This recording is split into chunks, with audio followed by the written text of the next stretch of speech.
it's a complicated thing because there are two levels. There is, first of all, the drug problem we are told we have, which is too many people are taking too many bad drugs and committing crimes in order to obtain money to buy drugs, or committing crimes in order to transport, manufacture, and deal drugs. And this has dehumanized our society, and it's a terrible scourge, and we have to do something about it. That's level one of the drug problem. What you are not told is that governments are the chief offenders. Most drugs in the world are either produced by governments or produced with the connivance of governments.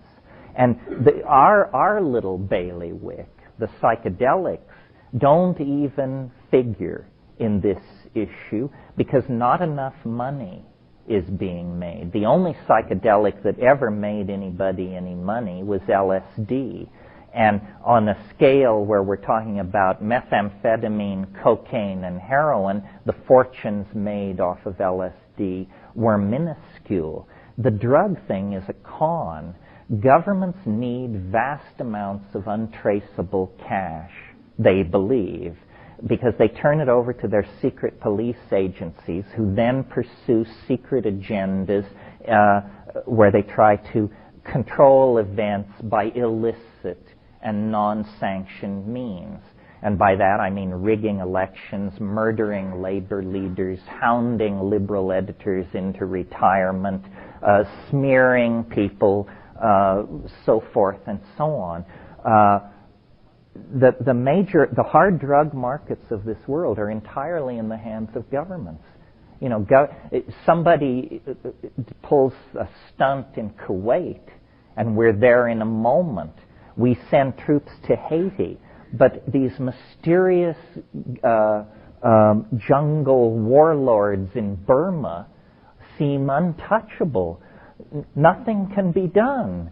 They're beyond the reach of any army, any aerial bombing campaign. It's just mysteriously indestructible, these warlords in Burma. Well, it's because they are the producing end of an illicit, world-girdling organization whose purpose is to deliver drugs to the market. And I believe that the CIA got into this game because, you could almost say, for good reasons from their point of view. The CIA in the middle 60s, as well as the rest of the American establishment, was confronted with the spectacle of black people determined to burn down the core of every city in America until they got social justice.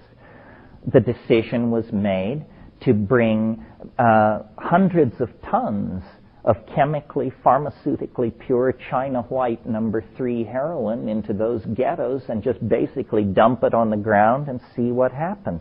And it totally broke the back of black radicalism and turned everybody into a junkie or a gangster somewhere in that system. Well, then when we lost the Vietnam War, the way the geopolitical thing came down was Khomeini got the heroin industry, and China White was traded in for Iranian brown, a lower grade of heroin. Well, since Khomeini is not a nice man in our pantheon, heroin suddenly became, highly repressed. But at the same time, as the Vietnam War wound down, these insurgencies in South America were being started up, and cocaine was brought onto the scene. And I can remember in like 72, 73, 74, a particular cover of Time magazine, cocaine, the new drug of choice. And it was just this far short of an endorsement. It was all about movie stars were doing it and everybody was doing it, a huge picture of lines on the cover. That's a decision to sell. That's an ad campaign, a very high-profile ad campaign. Well, I think I said to you yesterday, in the international drug trade, the real cost of these drugs is in transporting them. Because you have to pay somebody to bring 10 kilos of heroin into the United States, unless you know fools, you're going to have to pay them $40,000 or $50,000, a fraction of the worth of that heroin. But nevertheless, if you haven't sold it yet, it's maybe tricky to get that kind of scratch together. Well, that's for 10 kilos of junk. You have to pay $50,000 to transport it. But if you have a C-130, you can bring 50,000 pounds of heroin, and it will cost you far less per unit volume. So the CIA had all these airplanes, and they simply diverted them to the drug trade. You probably have been following this recent scandal involving the U.S. Forest Service. Has this been in the papers here? It's been well rehearsed in Hawaii. Well, as you know, the U.S. Forest Service uses C-130s to drop fire-retardant chemicals on forest fires. When the Air Force was downsizing 3 years ago, the Forest Service requisitioned 15 C-130s. By manipulating paperwork and painting out serial numbers and painting on other serial numbers, only 3 of those C-130s ever reached the Forest Service. The other 12 mysteriously disappeared. Do you know what a C-130 looks like? Do you know how hard it is to lose one of those puppies? 12 of them disappeared without a trace. Well, guess where? And guess what they're lugging back and forth? Now, the CIA itself is addicted to the money. The original impulse, break the back of black radicalism, has been replaced by a more obvious impulse, make a lot of money. Where do you get a quick $1 billion if you need it in a hurry?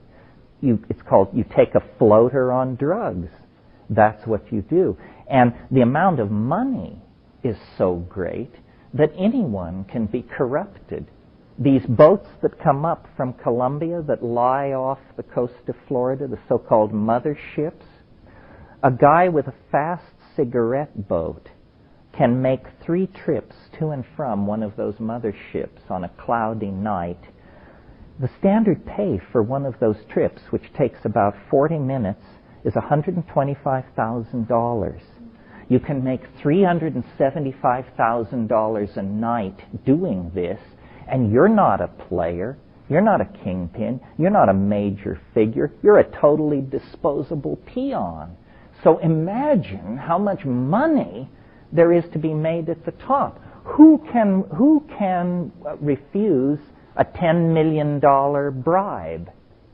You know, people come to you and say, listen, we'd like to give you $10 million, and we've bought a house for you in the highlands of Malaysia and a Ferrari, and we'd just like you to go and live there and do whatever you want.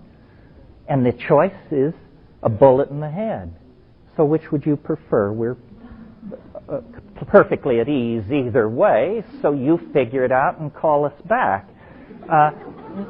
Nobody can resist that kind of thing. So we're in a situation where we are being radically manipulated by governments because they are addicted to a style of piratical rogue capitalism that is just simply the greatest windfall ever imagined. I mean, there has never been anything like the modern illicit drug trade in the history of the world. 10 years ago, the drug trade and the international arms trade were on a par with each other. Today, the international drug trade makes 10 times as much money as the international arms trade, and there's no end in sight.